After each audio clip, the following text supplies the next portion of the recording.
Hi everybody, welcome back to Small Caliber Arms Review. I'm Richard, and today we're going to take a look at a practical firearm. No, we're not. We're going to take a look at the EMF, or Early Modern Firearms, Great Western 2. This is the Californian model. This is a hammer forged barrel, drop forged frame, color case hardened frame on it. It's a 6-shooter. It's 1873, and this is a faithful reproduction of the originals. It does have the floating firing pin and the hammer. It is unloaded, but we're going to get this thing loaded up, and we're going to see some of the options for this gun. I mean, what's the real practical purpose of it? Not much, but it's a fun gun, and there are a lot of guns out there that are fun guns, especially the cowboy guns, the lever actions, the single action army revolvers.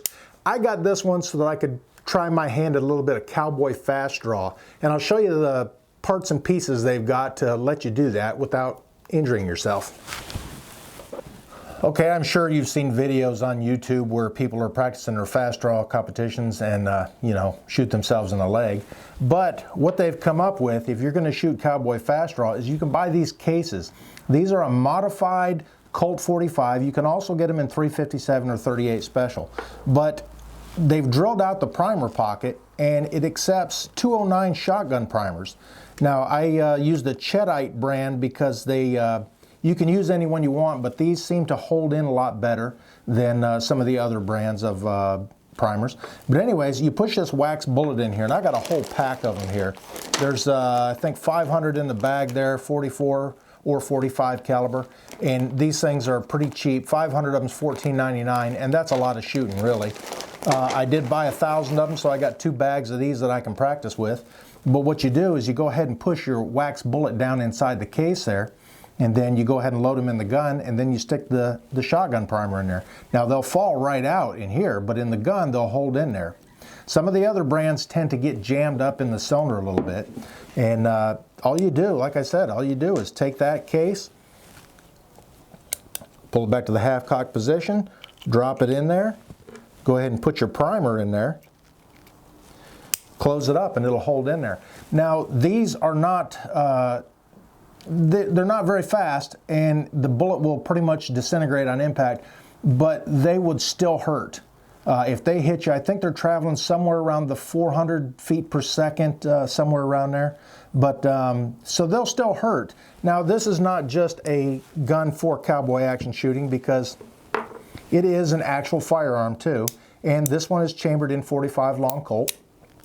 We're going to take a couple shots with it with the wax bullets in there and give you an idea of what they do. All right, there's a couple things I can tell you about these rounds. First of all, they're extremely light, and second of all, they're pretty slow. It is pretty breezy out here today. They're not loud because it's just the primer in there. There's no powder in it. Sometimes they will put a little bit of black powder in there, a little bit of just enough to give it some smoke, when it's shooting. Otherwise, they're pretty clean shooting guns, shooting rounds anyways. And we're going to go ahead and take a couple shots at the target up there. I've got my 10-yard target set up. They usually shoot, I think it's about 21 feet in the fast draw competitions. Now, they also have heavily modified holsters too, and this one isn't it. This is not an actual fast draw holster. The actual holsters are more like kind of like a bucket that holds the gun in there. There's no retention on it whatsoever. But I've got, my holster actually has a thong on it and everything, and this one's a pretty tight fitting one. But I'm not gonna embarrass myself by attempting to do any fast draw stuff. I just want to show you how these rounds work. So I don't have any hearing protection in. I do have the eye protection in, because when they hit plywood, they will splatter. Most of the time for the backstops at these competitions, they have an electronic target up there that records the time in hundredths of a second, or thousandths of a second, I do believe. But anyways, you can also put up like archery netting or something behind it to catch any rounds, that you may have missed the target. But we're going to go ahead and take a couple shots and see how this thing does. It's not super quiet, but it's not loud enough to need really hearing protection, I don't believe. Let's go up there and see if we can find that one impact that I did on there and see what it looks like. Okay, I just fired the one shot. I did a headshot. I was aiming for the center of the head, and I actually hit right there. And you can see it tore the paper pretty good, but the impact part was right there. And it's not, it didn't go through the cardboard, or the plywood, obviously, but it did tear up the paper. Let's try to do a couple more shots with it and see how it does. All right, now I did load 5 rounds in there, and I did the cowboy load where I let the hammer rest on a dead cylinder. And right now it's on the cylinder I just fired, so I'm gonna go ahead and pull it out again. Now when you watch these guys in the competitions, they lean way back and they get the gun pointed as close to downrange as they can without taking it out of the holster. And then when they do take it out, they usually pull it out. Like I said, this is not a quick draw holster. They usually pull it out, pull the trigger back, and then fan the hammer, and most of the shooting is done from the hip. Let's see if we can't do that without the draw part of it.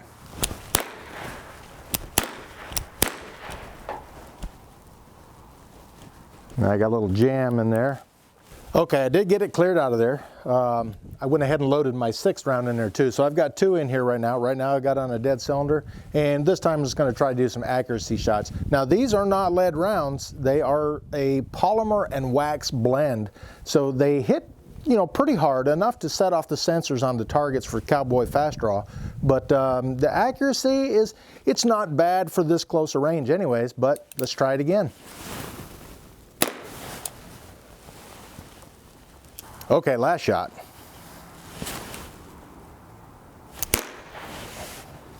That's it. Yeah, it keeps on wanting to jam up every time I fire one of those.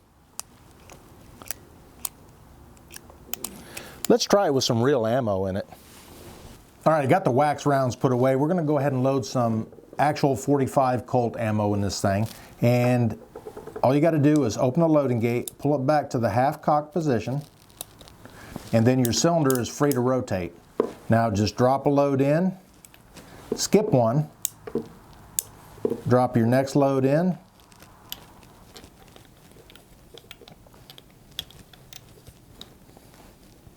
close your loading gate, and it'll be on an empty cylinder. Now we're going to go ahead and fire this thing with real ammo in it. Now these are not the cowboy loads. These are a jacketed soft point. So these things are going to have a little bit of kick to them, but we're going to put the earplugs in this time because these are going to be way louder than the others. All right, I would recommend absolutely not practicing fast draw with live ammo. We're just going to go ahead and take our time with these and take the shots.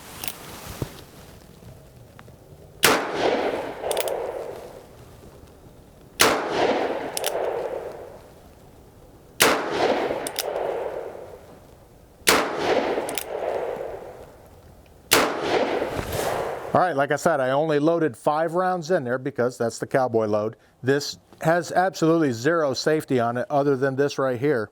So if you're gonna rest this hammer down, you need to do it on an empty cylinder.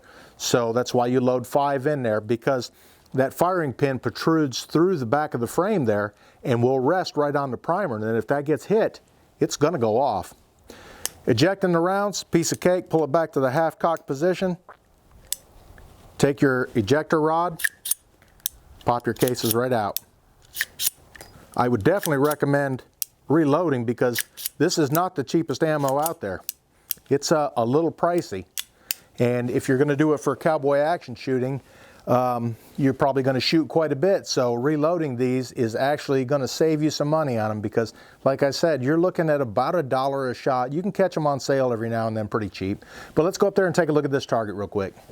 All right, earlier when I was using the wax bullets, this is right where I was standing at. This was on the ground right in front of me. This is one of the chunks of wax that came all the way back to where I'm shooting at. Like I said, I'm only 10 yards, and this probably didn't come back with enough force to actually cause any pain, but it's a nice size little chunk that did come back. Okay, this was one of the wax bullets right here, but these were the 5, 1, 2, 3, 4, 5. Those are the 5 live rounds I shot, actual ammo, 45 Colt ammo. You can see a bunch of the impacts here on the wax bullets. It actually put a little bit of a dent into the plywood itself, the ones that actually had plywood left behind them. And I mean, they actually hit pretty hard. That's not too bad for accuracy. I mean, I'm only at 10 yards, so the distance isn't that far, but the accuracy is pretty good. All right, guys, thanks for taking a look at the EMF, or Early Modern Firearms, Great Western 2. This is the Californian model with the color case-hardened frame on it, hammer-forged barrel, blued cylinder, walnut grips on it. It's a good reproduction of the old Colt 1873 single-action armies, and it didn't handle the Cowboy Fast Draw, the wax loads, very well. It kept getting jammed up with those, but it shoots the regular cowboy ammo just fine. So if you want to use it for Cowboy Fast Draw, you might have to do little modifications to it. Usually they do anyways. They put a different hammer up there where the hammer spur actually comes almost straight up. That way when they fan it, they got a better chance of hitting it. It's a good choice for just the Cowboy Action Shooting. Usually in that you need 4 firearms. You need 2 pistols, a rifle, and a shotgun. And they're all supposed to be period correct, depending on which class you shoot in. But anyways, this is a good reproduction of the Colt Single Action Army. It does have 4 clicks to full cock, just like the original Colts. I believe it's got the same number of screws on it, 3. I don't have an original Colt because they can cost, you know, a lot of money, $1,500, $2,000 and up, depending on the year and the condition that it's in. They can cost you a lot of money. This is a good choice if you don't want to spend that kind of money or risk damaging a pretty expensive firearm. But anyways, thanks for watching Small Caliber Arms Review. I'm going to see if I can't get a little poker game drummed up here. Enjoy me a brew or two out here in the saloon. And if you could, hit this button up here to check out some of my other videos. Hit this button over here to subscribe if you haven't already. And thanks for watching Small Caliber Arms Review. I'm going to be ready for them card cheats.